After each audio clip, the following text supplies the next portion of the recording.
Hello, I'm Dr. Cécile Cosculuela. Welcome to this video on the perfect English grammar. We're dealing with have plus VEN, and this is part number 6. Let's recap actually. What's the difference between I saw her and I've seen her? So if you've been watching the other videos on that same subject, then you have in mind the references that we suggest you keep using. So we use these two examples as reference points. Est-ce que tu as regardé le match? Est-ce que tu as vu son dernier film? In French, they look very much alike if you just look at the surface level. But then if you ask yourselves what these sentences actually mean, you realize that the first one is very much in a context associated with last night. What did you do last night? And in that case, it needs to be expressed in English with the past tense, because that's the verb operator that refers to something that is completely out of phase. Whereas est-ce que tu as vu son dernier film is just like zut, j'ai oublié mes clés. The speaker is completely focusing on the present time, what's in phase with his actual reality, and from that standpoint the speaker looks at some other event. Therefore, in that case, the present perfect is required. So here it is the same logical system that is at stake, and there's the same difference between I saw her and I've seen her, as in other instances like after a moment's hesitation at that point in time, then he opened the door. And the difference between this sentence and that one, damn, I've forgotten my wallet.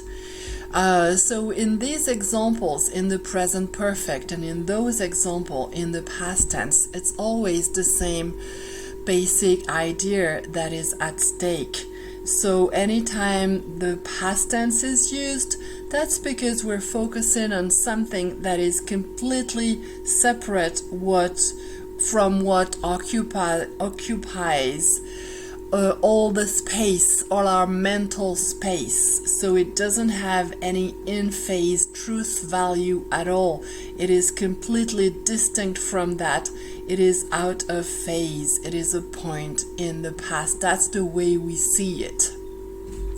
And it is to be distinguished, this interpretation, from the one that is expressed whenever we use the present perfect. In both cases, it has been important to note that in both cases we're talking about an action that might be completely finished and happened in the past, but that past action may be regarded as something that we look at from the point of view of the present moment. So we're completely focusing on something that is very much present to us. We are fully concentrating on what we're talking about. It is in phase with our present moment, and from that viewpoint we look at another event. Therefore, when I say je l'ai vue in French, am I going to say I saw her in English or I've seen her? Well, it all depends on the context. If I'm just talking about what happened yesterday, well, I did this and then I did that and then I saw her, I'm just stating a fact that happened in the past and that I'm not looking at from the point of view of now, so it's completely disconnected from my now reality. Whereas I'm going to translate je l'ai vu by I've seen her as soon as I'm focusing on the present moment. So for instance, we're saying that it is a reality now that happened before. And in that case, I would say, well, I have seen her, because the point would be to state now that seeing her happened in the past. Okay, so basically anytime the past tense is used, it is because we're interpreting a past action as not being connected to now.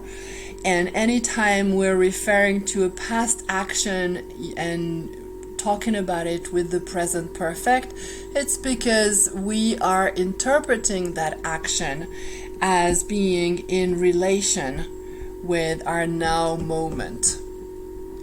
Now, what's the difference between I have spoken to him and I have been speaking to him? So first of all, it is to be pointed out that in both sentences, the present perfect is used. So in both cases, we're focusing on the present moment and taking stock of the present situation. And from that standpoint, we're referring back to something that happened in the past. And then, again, the difference between these two sentences is the difference that there always is between the simple form that we have in I have spoken to him and the be plus ing form that is present in I have been speaking to him. So basically, I have spoken to him, I'm making an inscription, which means that I'm stating a fact for itself. I'm sharing an information with my co-speakers, whereas if I say I have been speaking to him, the be plus ing form says that I'm mentioning that fact for some other reason. It's not just factual. And these two examples you can find in your grammar book, La grammaire expliquée de l'anglais de Jean-Pierre Gabilan, in which there is this first example, G, page 84. Our correspondent at Whitehall has been speaking with the Home Secretary. Why do we have the be plus ing form here? Because the point is not to mention a fact. It is to use that fact relative to something else. And more precisely, in this case, the point is to say that our correspondent is able to give us some information because he has been speaking with the Home Secretary. So it's a way of saying, let's listen to him. And then the second example on the same page, our correspondent at Whitehall has spoken with the Home Secretary. In that case, if the simple form is used, that's because the point is to say that the correspondent has done that. He has met the Home Secretary and not somebody else, for instance. So the point is to state a fact, to take stock of the situation. This is what we can say now about our correspondent. We can state now that he has spoken with the Home Secretary before. We're stating a fact that is anchored in the present moment, which is the viewpoint from which we refer back to a past event. There are more examples that you can find in your grammar book. Have you rung your boyfriend? Have you been ringing your boyfriend? Well, in the first example, you just want to know a fact. Have you or have you not called him? And in the second one, you might be asking that question because you see your girlfriend, your roommate with whom you're sharing an apartment. You see that she's really very sad, or on the contrary, overexcited, and then you're wondering why that is the case. Why is she in such a particular state? And you ask the question to understand why she's acting the way she is. So you're going beyond mere facts. You're going beyond inscription. You're in the realm of the meta inscription. And again, the arrow pointing to the right and the arrow pointing to the left to symbolize this difference. More examples in your grammar book. La grammaire expliquée de l'anglais. And always the same logic at stake. Let's go on to this example here. It is the 8th year running. Britain has had the most expensive local calls. In this sentence, we can see that the present perfect is used with the simple form. And this is absolutely necessary because of the marker here. It is the 8th year running, meaning this is the case now and it was the case before. So there's an interconnection between now and before. And even though in French the sentence would be something like c'est la 8e année d'affilée que la Grande-Bretagne a. And then we would use le présent in French for this sentence. In English, it is absolutely necessary to use the present perfect. And the present perfect here with the simple form because we're merely stating a fact. I went over and kissed her. You smell of whiskey, she said. I've been interviewing Judy Avimore. I know. So in this case, why does the speaker say I've been interviewing Judy Avimore? Well, because the point is not to mention the fact that he has been interviewing her. The point is not about stating a fact. The point is about explaining the present situation.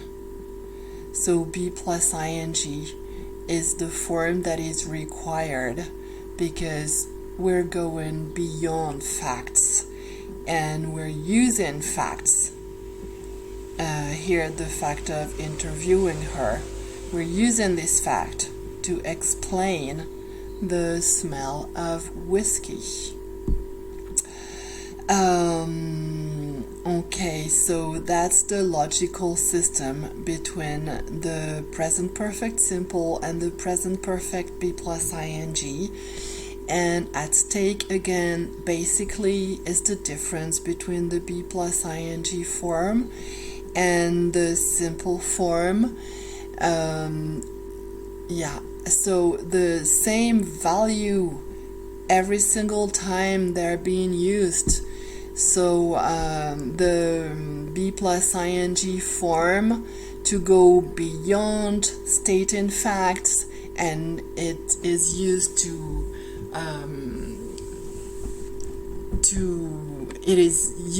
to refer to something that goes beyond facts,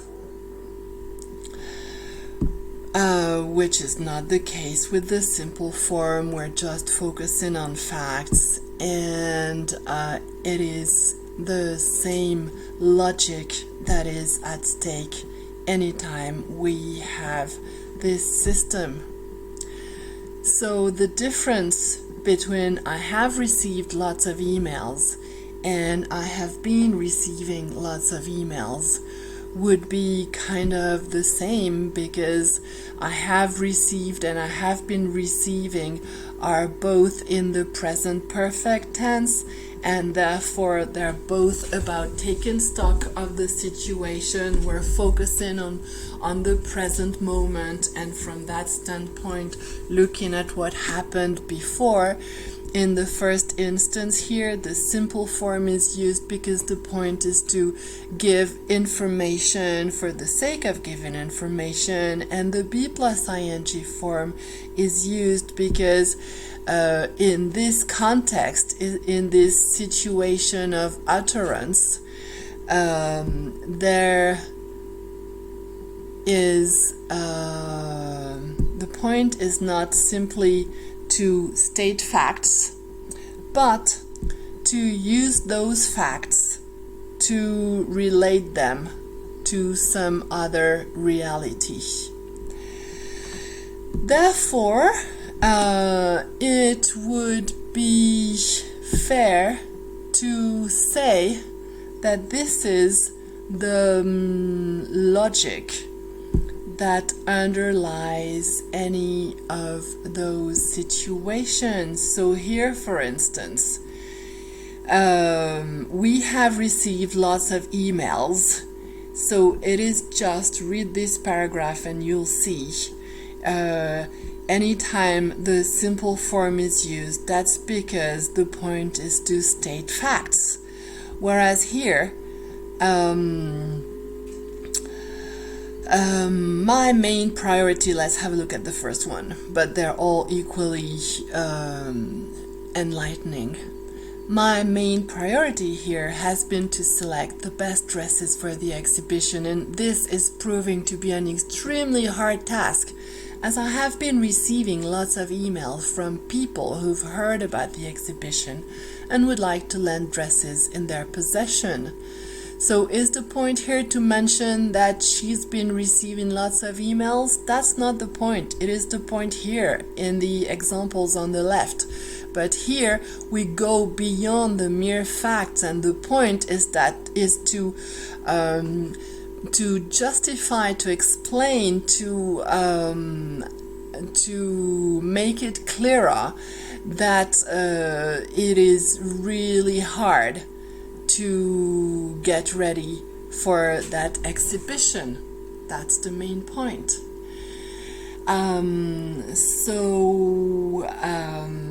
I hope the difference is getting clearer and clearer. The same operators are always have the same value. So once you understand that the simple form is used to state facts and the be plus ing form is used to go beyond those facts and relate them to something other, like here focusing on how hard it is to organize that exhibition, then you will find that this logic between inscription and meta-inscription is always present. It's always at stake.